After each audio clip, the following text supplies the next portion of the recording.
Donc je vais tout de suite appeler Jean-Marie Carneva. Bonjour. Donc ce dont je vais parler aujourd'hui, c'est le prix du vin que l'on va évoquer. On va essayer de comprendre un peu quels sont les déterminants du prix du vin et puis surtout on va s'interroger sur la prévision. La prévision c'est extrêmement important. Pourquoi ? Parce qu'on est sur un marché sur lequel il n'y a pas de prédicteur amont du prix des vins. Et que ce soit sur le marché du vrac ou que ce soit sur le marché des vins fins. Et notamment quand on parle du vrac, c'est assez ennuyeux parce que si on le rapproche d'autres marchés agricoles, on va dire ça comme ça, d'autres marchés de commodities, comme disent les anglo-saxons, on a assez systématiquement des marchés à terme, des marchés futurs, des marchés qui permettent de donner des indications sur le prix futur des vins et donc de former des anticipations et du coup de prendre des décisions d'investissement, des décisions de stockage, des décisions donc d'achat, vente que l'on peut reculer dans le temps, ce qui est relié au stock bien évidemment. Et si on n'a pas ces éléments d'information en termes de prix futurs qui pourraient s'établir sur les marchés, on a du mal à prendre les bonnes décisions et de fait, on peut être amené à prendre des décisions qui peuvent déstabiliser le marché et qui, a fortiori, peuvent être aussi délétères pour votre propre santé économique et performance économique de façon générale. Donc c'est vraiment cette idée, c'est comprendre le prix du vin pour pouvoir le prévoir. Alors, je vais notamment insister sur le prix du vrac. Pourquoi ? Parce que c'est un peu le parent pauvre de la recherche en économie du vin, le vrac, parce que c'est peut-être moins glamour que les vins fins, effectivement. Ça fait moins rêver, c'est pas Margaux, c'est pas Lafite et compagnie, etc. Et pourtant, c'est l'essentiel des volumes, c'est ce qui fait vivre ici la plupart des vignerons sur le territoire aquitain et en France de façon générale. Et c'est selon moi, d'un point de vue économique, c'est selon moi le plus important. Et c'est en plus à ce niveau-là qu'il y a peut-être le moins d'informations. Donc vraiment, il y a de bonnes raisons aujourd'hui pour s'intéresser au prix du vrac. Et ces bonnes raisons, vous les voyez aussi à travers ce graphique. Parce que vous voyez ici une dynamique de prix qui est quand même tout à fait heurtée, avec une tendance à la baisse dans un premier temps, jusqu'au milieu, entre 2005 et 2010. Ensuite, ça repart à la hausse, et de façon exponentielle. Donc, est-ce qu'il y a une espèce de phénomène de bulle ? Alors, évidemment, ici, on voit l'impact des récoltes qui ont été très bonnes au début des années 2010, etc.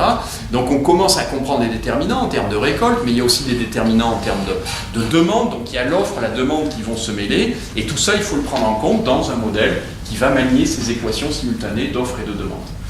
Alors, comprendre cette dynamique de prix, c'est comprendre tout un tas de choses, parfois un petit peu absconses au départ, que sont la saisonnalité, les tendances, les cycles qui vont se lier, et c'est faire un travail statistique qui est extrêmement important. Il y a deux grandes familles statistiques pour essayer d'étudier ce genre de phénomène. La première famille, c'est celle qui consiste à regarder uniquement la dynamique, justement.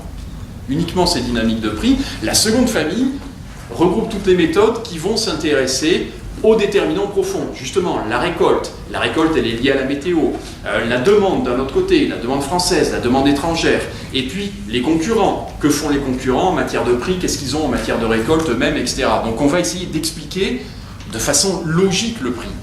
Mais ce que l'on va voir, justement, c'est que les explications les meilleures ne sont pas forcément les explications qui se basent sur des déterminants logiques, c'est-à-dire les déterminants d'offre et de demande. Ici, ce que je vous présente, c'est une prévision purement économétrique. C'est-à-dire que la seule variable explicative que l'on a dans le modèle, qui doit expliquer un prix, la seule variable explicative, c'est le prix lui-même. Et donc, c'est une décomposition statistique la plus fine et la plus rigoureuse possible, avec des méthodes assez poussées. Et je travaille là-dessus avec un professeur d'économétrie à Aix-Marseille. La seule, variable explicative, c'est donc le prix. Et vous voyez, en rouge ici, la prévision par rapport à la courbe qui est en noir, qui est la vraie courbe de prix.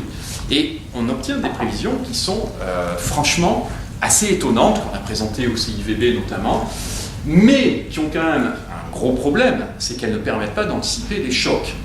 C'est-à-dire que j'ai un gel qui grille toute la récolte, ou 70% de la récolte, ce modèle ne permet pas de le prendre en compte. Et c'est là où les autres modèles qui prennent en compte en amont la météo qu'il a fait pendant toute la période de croissance de la vigne, etc., vont être plus puissants. C'est pour anticiper des chocs. Mais ce modèle, pour bien comprendre la dynamique, typiquement, il est excellent. Et ce modèle a enregistré quelque part la petite musique des prix, si vous voulez. les tendances, les cycles, la saisonnalité qu'il y a sur le marché du vrac bordelais. Ici, on est sur des données mensuelles, on peut le faire avec des données hebdomadaires également. Mais vraiment, on a réussi à capter la petite musique du prix. On identifie ces saisonnalités, ces cycles, ces tendances. Donc ça, c'est assez intéressant. Ça permet des choses utiles donc en termes d'anticipation, mais sur des anticipations de court terme. Moyen terme, si on dit que 6 mois, c'est le moyen terme, mais pas plus. Pas plus. Si vous voulez, ce modèle est utile à partir du moment où on connaît la récolte, à partir, même grossièrement, à partir d'octobre, globalement, on a une idée de la récolte, et à partir de là, ce modèle va être excellent pour prévoir la dynamique du prix jusque, allez, je vais être un petit peu large, jusqu'à la fin de la campagne. En revanche, il est incapable, je le dis et je le répète, il est incapable de prévoir les chocs. Ici, vous voyez, vous avez un exemple de prévision. On a stoppé le modèle au 31 décembre 2015, et on s'est dit au 31 décembre 2015, c'est ce qu'on avait été présenté au CIVB, on s'est dit finalement, voyons, quelle va être l'évolution des prix sur les 6 prochains mois. Je rappelle qu'on est en données mensuelles. Vous avez notre prévision ici en rouge, et vous avez les points bleus qui correspondent au vrai prix moyen mensuel du Bordeaux rouge sur la même période. Donc ça, c'est un intervalle de confiance qui est assez fin, qui est un intervalle de confiance à 5%, et donc vous voyez qu'on ne se trompe pas énormément a priori. Donc encore une fois, on capte bien cette idée de petite musique du prix, de dynamique du prix.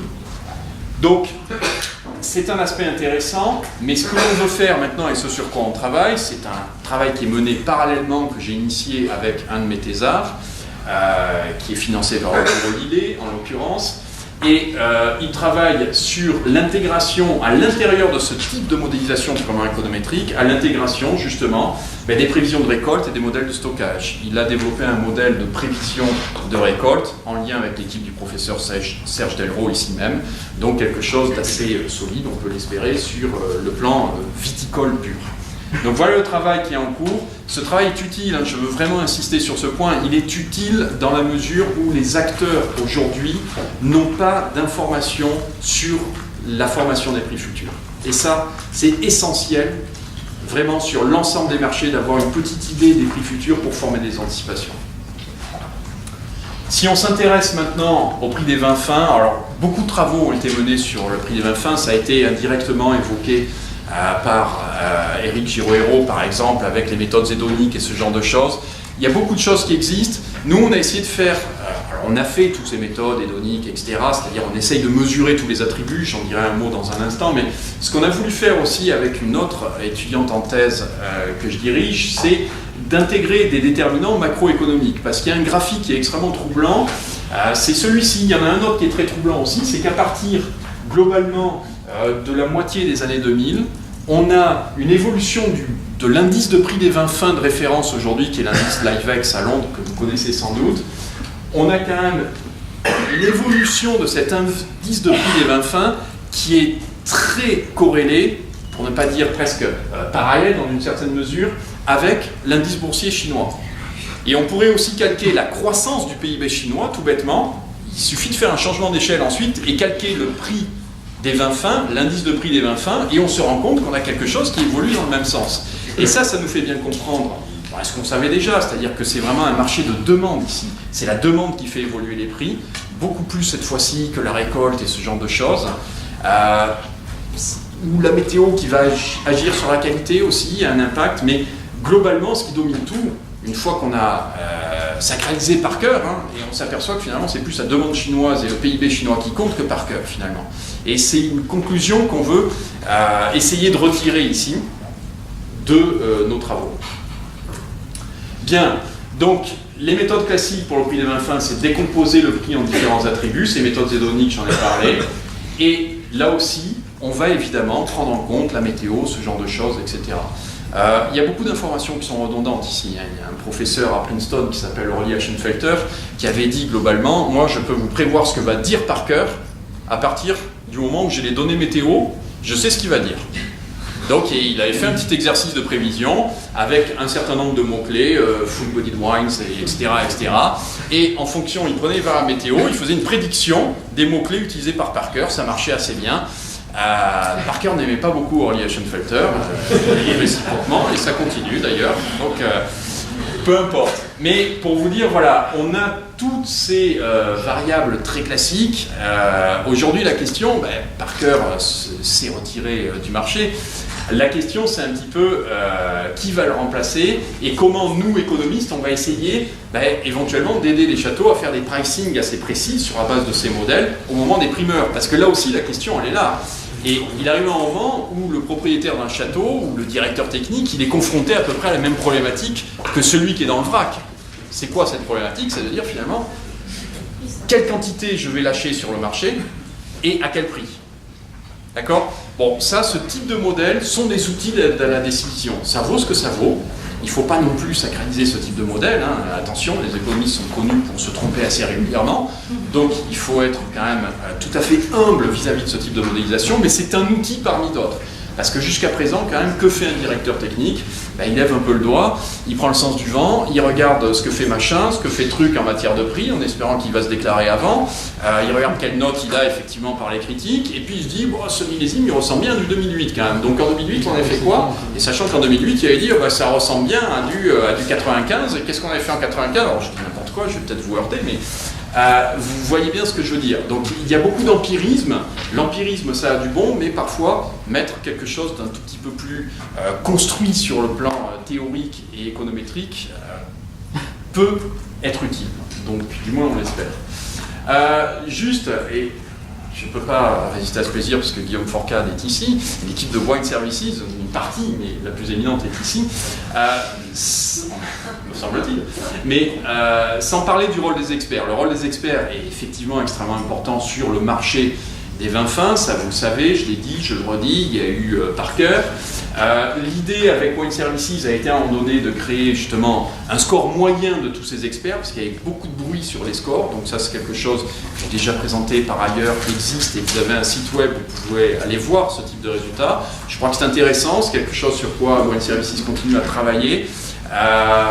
Il y a vraiment l'idée qu'il faut mettre un peu d'ordre dans le bruit de ces notations, parce que entre les notations sur 20, les notations sur 100, ceux qui préfèrent la rive droite, ceux qui préfèrent la rive gauche, ça il ne faut surtout pas dire que ça existe, mais bon, malgré tout, nous on voit des choses quand on regarde les statistiques.